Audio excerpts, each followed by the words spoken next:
शिव साकार है, शिव निराकार है, शिव ही महाप्रलय है। शिव रागी है, शिव वैरागी है, शिव ही महाऔघड़ अविनाशी है।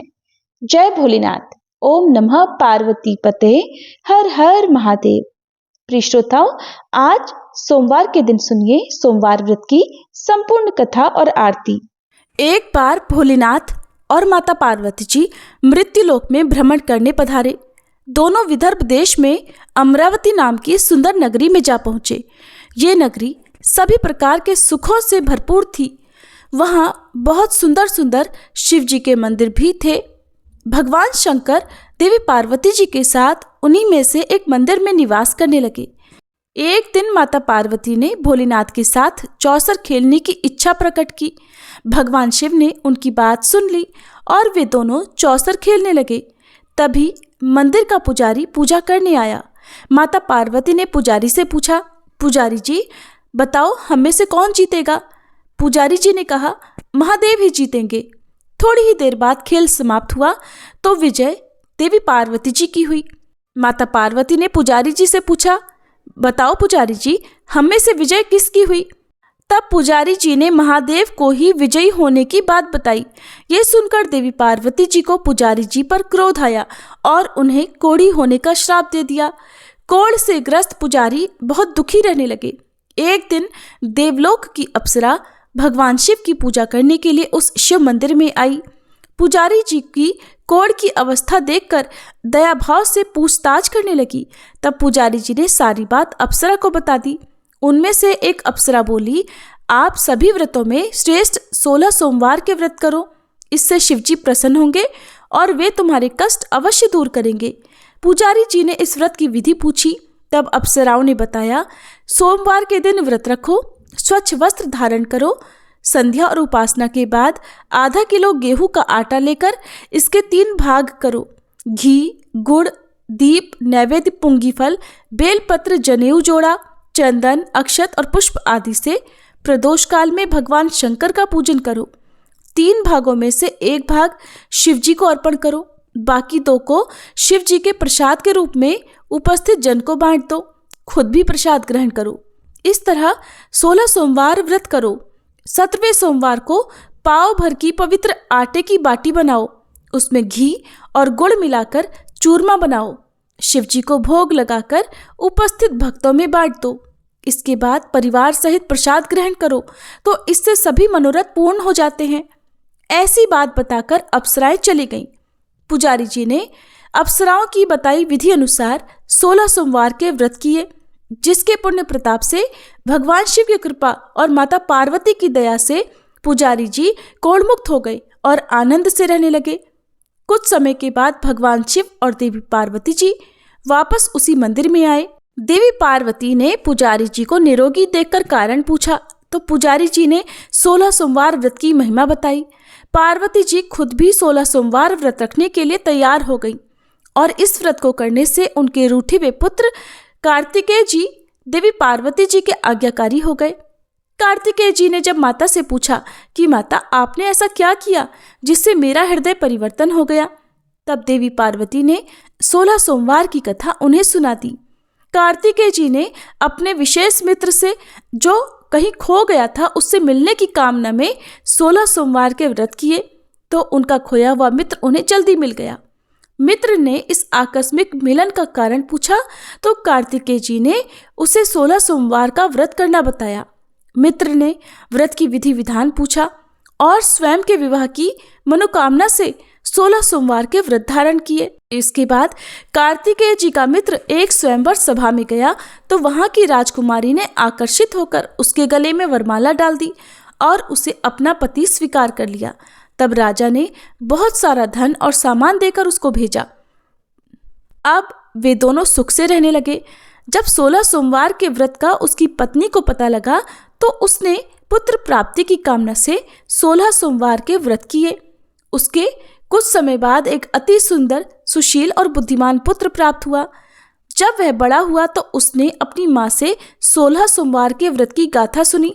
तब उसने भी राज्याधिकार प्राप्त करने के लिए 16 सोमवार के व्रत शुरू कर दिए। एक राजा को अपनी कन्या के लिए योग्य पुरुष की खोज थी। राजा ने अपनी कन्या का विवाह उस सर्वगुण संपन्न पुरुष से कर दिया। राजा के कोई पुत्र नहीं था तो उसने अपने दामाद की योग्यता देखकर उसे राजा बना दिया। राजा बनने के बाद भी वह 16 सोमवार के व्रत करता। 17वां सोमवार आने पर उसने अपनी पत्नी से शिवजी की पूजा के लिए मंदिर चलने को कहा तो उसने दासियों से कहकर पूजा की सामग्री तो भिजवा दी, लेकिन खुद नहीं गई। अब इधर राजा ने शिवजी की पूजा समाप्त की तो आकाशवाणी हुई, हे राजा, अपनी रानी को राजमहल से निकाल दे, नहीं तो सर्वनाश हो जाएगा। राज दरबार में आकर सभासदों से विचार विमर्श किया और सर्वनाश के भय से रानी को राजमहल से निकाल दिया गया। अपने दुर्भाग्य को कोसती हुई रानी नगर से बाहर चली गई। दुखी मन से चलते हुए वह एक गांव में जा पहुंची। वहां पर एक बूढ़ी माई थी जो सूत बेचा करती थी। बूढ़ी माई ने दया करके रानी को अपने साथ सूत बेचने के लिए रख दिया।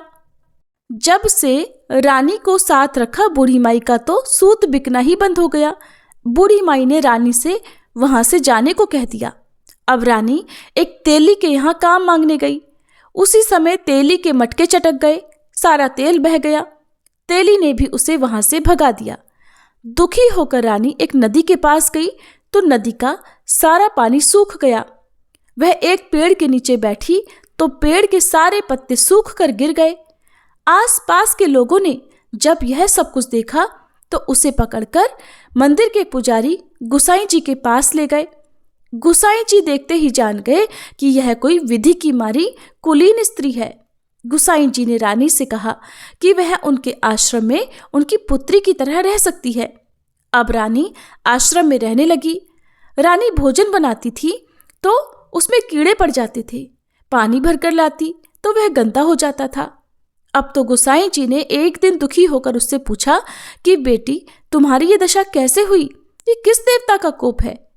तब रानी ने शिवजी की पूजा में ना जाने वाली बात गुसाई जी को बताई तो गुसाई जी बोले, पुत्री, तुम 16 सोमवार के व्रत करो, इससे तुम अपने सभी कष्टों से मुक्ति पा सकती हो।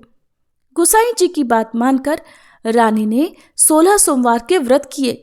17वें सोमवार के दिन विधि विधान से शिवजी की पूजा भी की। पूजन के प्रभाव से राजा को इधर महल में रानी की याद सताने लगी और रानी को ढूंढने के लिए उसने चारों दिशाओं में अपने दूत भेज दिए। रानी की खोज में घूमते घूमते दूत गुसाई जी के आश्रम में भी पहुंच गए। राजा को खबर लगी तो राजा रानी को ले जाने आश्रम पहुंच गया। गुसाई जी से बोला, ये मेरी पत्नी है। शिव जी के क्रोध के कारण मैंने इसे महल से निकाल दिया था। अब जब शिव जी का प्रकोप शांत हो चुका है तो इसे मेरे साथ जाने की आज्ञा दीजिए। गुसाई जी ने रानी को राजा के साथ जाने की आज्ञा दे दी। रानी बहुत प्रसन्न हुई। राजा और रानी के आने की खुशी में नगरवासियों ने खूब सजावट की, मंगल गीत गाए, पंडितों ने मंत्र आदि गाकर स्वागत किया। इस तरह धूमधाम से रानी का महल में प्रवेश हुआ। राजा ने ब्राह्मणों को दान आदि दिए, याचकों को धन धान्य दिया। जगह जगह भूखे लोगों को भोजन खिलाने के लिए भंडारे खुलवाए। राजा रानी 16 सोमवार के व्रत करते हुए शिव जी का विधि विधान से पूजन करते हुए सुखपूर्वक लंबे समय तक जीवन बिताने के बाद शिवलोक को पधार गए। इस प्रकार जो भी मनुष्य मन, वचन और कर्म से भक्ति भाव से 16 सोमवार के व्रत और पूजन विधि विधान से करता है, कथा का श्रवण करता है, वह सभी सुखों को प्राप्त करके अंत में शिवलोक को गमन करता है और यह व्रत सभी मनोरथ पूर्ण करने वाला है। एक बार किसी नगर में एक साहूकार था। उसके घर में धन की कोई कमी नहीं थी, लेकिन कोई संतान न होने के कारण वह बड़ा दुखी था। संतान प्राप्ति के लिए वो हर सोमवार को व्रत रखता था और पूरी श्रद्धा के साथ शिव मंदिर जाकर भगवान शिव और माता पार्वती की पूजा किया करता था। उसकी भक्ति देखकर एक दिन माँ पार्वती प्रसन्न होकर भगवान शिव से साहूकार की मनोकामना पूर्ण करने का निवेदन करती हैं। पार्वती जी के आग्रह पर भगवान शिव ने कहा, हे देवी, इस संसार में हर प्राणी को उसके कर्मों का फल मिलता है और जिसके भाग्य में जो हो उसे भोगना ही पड़ता है। लेकिन पार्वती जी ने साहूकार की भक्ति देखकर उसकी मनोकामना पूर्ण करने की इच्छा व्यक्त की। माता पार्वती के आग्रह पर भगवान शिव ने साहूकार को पुत्र प्राप्ति का वरदान तो दिया, लेकिन उन्होंने बताया कि ये बालक केवल 12 वर्षों तक ही जीवित रहेगा। माता पार्वती और भगवान शिव की इस संवाद को साहूकार सुन रहा था, इसलिए उसे न तो इस बात की खुशी हुई और न ही कोई दुख, बल्कि वो पहले की तरह ही शिव जी की पूजा करता रहा। कुछ समय के बाद साहूकार की पत्नी ने एक पुत्र को जन्म दिया। जब वह बालक 11 वर्ष का हुआ तो उसे पढ़ने के लिए काशी भेज दिया गया। साहूकार ने पुत्र के मामा को बुलाकर उसे बहुत सारा धन देते हुए कहा कि तुम इस बालक को काशी विद्या पढ़ने के लिए लेकर जाओ। तुम लोग रास्ते में यज्ञ कराते जाना और ब्राह्मणों को भोजन दक्षिणा देते हुए जाना। दोनों मामा भांजे इसी तरह यज्ञ कराते और ब्राह्मणों को दान दक्षिणा देते काशी नगरी निकल पड़े। इस दौरान रात में एक नगर पड़ा जहां नगर के राजा की कन्या का विवाह था, लेकिन जिस राजकुमार से उसका विवाह होने वाला था वह एक आंख से काना था। राजकुमार के पिता ने अपने पुत्र के काना होने की बात को छुपाने के लिए सोचा, क्यों ना उस साहूकार के पुत्र को दूल्हा बनाकर राजकुमारी से विवाह करा दूं और विवाह के बाद इसको धन देकर विदा कर दूंगा और राजकुमारी को अपने नगर ले आऊंगा। लड़के को दूल्हे के वस्त्र पहनाकर राजकुमारी से विवाह करा दिया गया। साहूकार का पुत्र ईमानदार था, उसे ये बात सही नहीं लगी, इसलिए उसने अवसर पाकर राजकुमारी के दुपट्टे पर लिख दिया कि तुम्हारा विवाह तो मेरे साथ हुआ है, लेकिन जिस राजकुमार के संग तुम्हें भेजा जाएगा वो एक आंख से काना है। मैं तो काशी विद्या पढ़ने जा रहा हूँ। जब राजकुमारी ने चुन्नी पर लिखी बातें पढ़ी तो उसने अपने माता पिता को ये बात बताई। राजा ने अपनी पुत्री को विदा नहीं किया, फिर बारात वापस चली गई। दूसरी ओर साहूकार का पुत्र और उसका मामा काशी पहुंचे और वहां जाकर उन्होंने यज्ञ किया। जिस दिन साहूकार का पुत्र 12 वर्ष का हुआ उस दिन भी यज्ञ का आयोजन था। लड़के ने अपने मामा से कहा कि मेरी तबीयत कुछ ठीक नहीं है।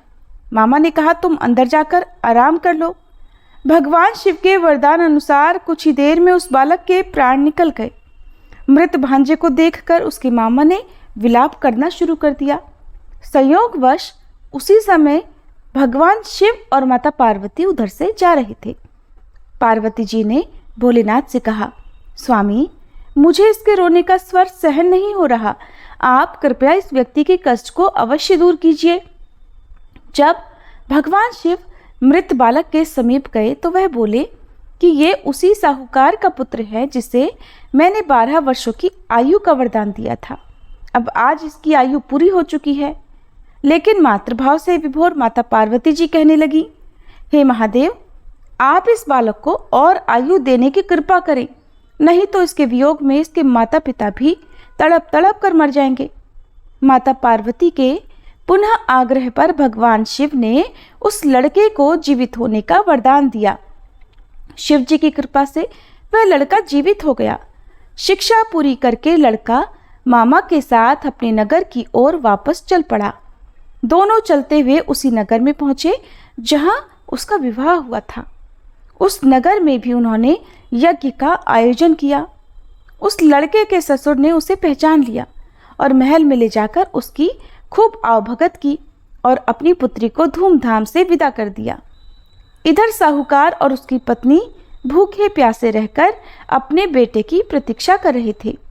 उन्होंने प्रण कर रखा था कि अगर उन्हें अपने बेटे की मृत्यु का समाचार मिला तो वो भी प्राण त्याग देंगे, परंतु अपने बेटे के जीवित होने का समाचार पाकर वे बेहद प्रसन्न हुए।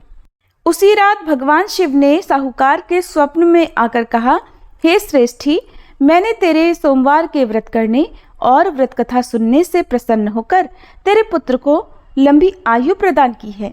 इसी प्रकार जो कोई सोमवार व्रत करता है या कथा सुनता और पढ़ता है उसके सभी दुख दूर होते हैं और सभी मनोकामनाएं पूर्ण होती हैं। सोमवार कथा समाप्त। अब सुनिए शिव चालीसा पाठ और आरती। जय गणेश गिरिजा सुवन मंगल मूल सुजान, कहत अयोध्या दास तुम देहु अभय वरदान।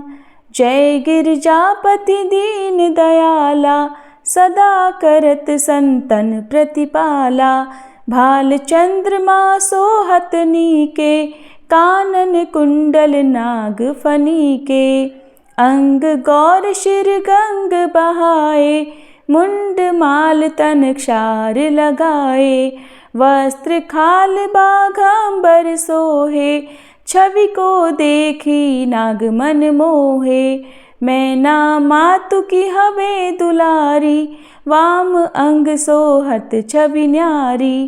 कर त्रिशूल सोहत छवि भारी करत सदा शत्रुन क्षयकारी।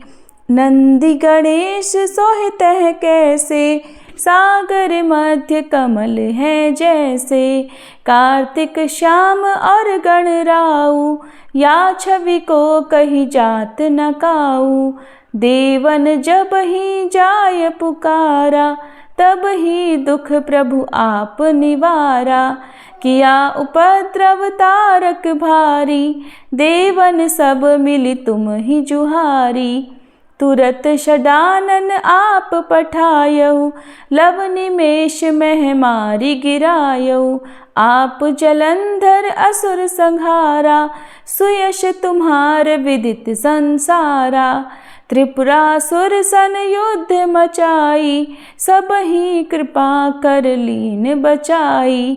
किया तप ही भागीरथ भारी पुरब प्रतिज्ञाता सुपुरारी। दानिन मह तुम सम को नाही सेवक स्तुति करत सदाही। वेद नाम महिमा तब गाई अकथ अनादि भेद नहीं पाई। प्रकटी उदधि मंथन में ज्वाला जरत सुरासुर भये विहाला। कीन्ही दया तह करि सहाई नीलकंठ तब नाम कहाई। पूजन रामचंद्र जब कीन्हा जीत के लंक विभीषण दीन्हा। सहस कमल में हो रहे धारी कीन्ह परीक्षा तब ही पुरारी। एक कमल प्रभु राखे उजोई कमल नयन पूजन चह सोई। कठिन भक्ति देखी प्रभु शंकर भय प्रसन्न दिए इच्छित वर। जय जय जय अनंत अविनाशी करत कृपा सबके घटवासी। दुष्ट सकल नित मोहि सतावे भ्रमत रहो मोहि चैन ना आवे। त्राहि त्राहि मैं नाथ पुकारो ये ही अवसर मोहि आन उबारो। लै त्रिशूल शत्रुन को मारो संकट से मोहि आन उबारो। मात पिता भ्राता सब होई संकट में पूछत नहीं कोई। स्वामी एक है आस तुम्हारी आए हरहु मम संकट भारी। धन निर्धन को देत सदाही जो कोई जाचे सो फल पाही। स्तुति के ही विधि करे तुम्हारी क्षमहु नाथ अब चूक हमारी। शंकर हो संकट के नाशन मंगल कारण विघ्न विनाशन। योगी यति मुनि ध्यान लगावे शारद नारद शीश नवावे। नमो नमो जय नमः शिवाय सुर ब्रह्मादिक पार न पाए। जो यह पाठ करे मन लाई तापर होत है शंभु सहाई। ऋनिया जो कोई हो अधिकारी पाठ करे सो पावन हारी।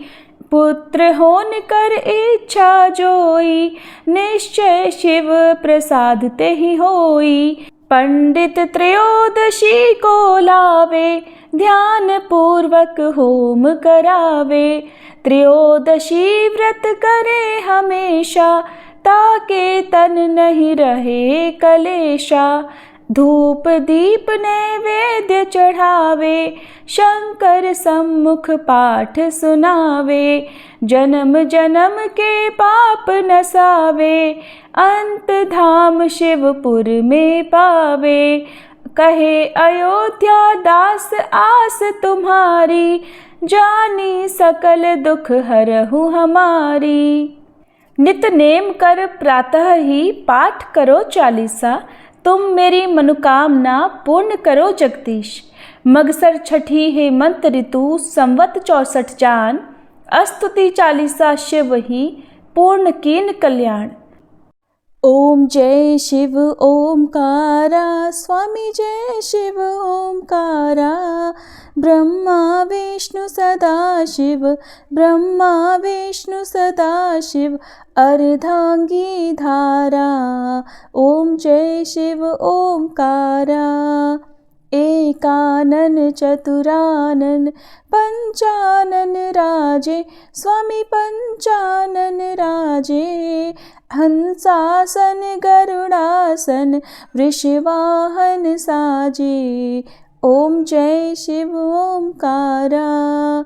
दो भुज चारु चतुर्भुज, 10 भुज अति सोहे, स्वामी 10 भुज अति सोहे। त्रिगुण रूप निरखता, त्रिभुवन जन मोहे। ओम जय शिव ओमकारा। अक्षमाला वनमाला मुंडमाला धारी, स्वामी मुंडमाला धारी। चंदन मृग मद सोहे, भाले शशिधारी। ओम जय शिव ओमकारा। श्वेतांबर पीतांबर बाघांबर अंगे, स्वामी बाघांबर अंगे। सनकादिक गरुड़ादिक भूतादिक संगे। ओम जय शिव ओमकारा।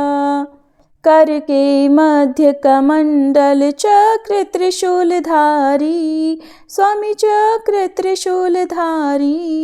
सुखकारी दुखहारी जग पालनकारी। ओम जय शिव ओमकारा। ब्रह्मा विष्णु सदा शिव, जानत अविवेका, स्वामी जानत अविवेका। प्रणवाक्षर में शोभित ये तीनों एका। ओम जय शिव ओमकारा।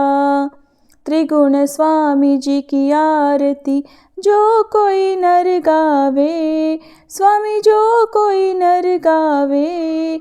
कहत शिवानंद स्वामी, रटत भोलानंद स्वामी, सुख संपत्ति पावे। ओम जय शिव ओमकारा। ओम जय शिव ओमकारा, स्वामी जय शिव ओमकारा। ब्रह्मा विष्णु सदा शिव, अर्धांगी धारा। ओम जय शिव ओमकारा।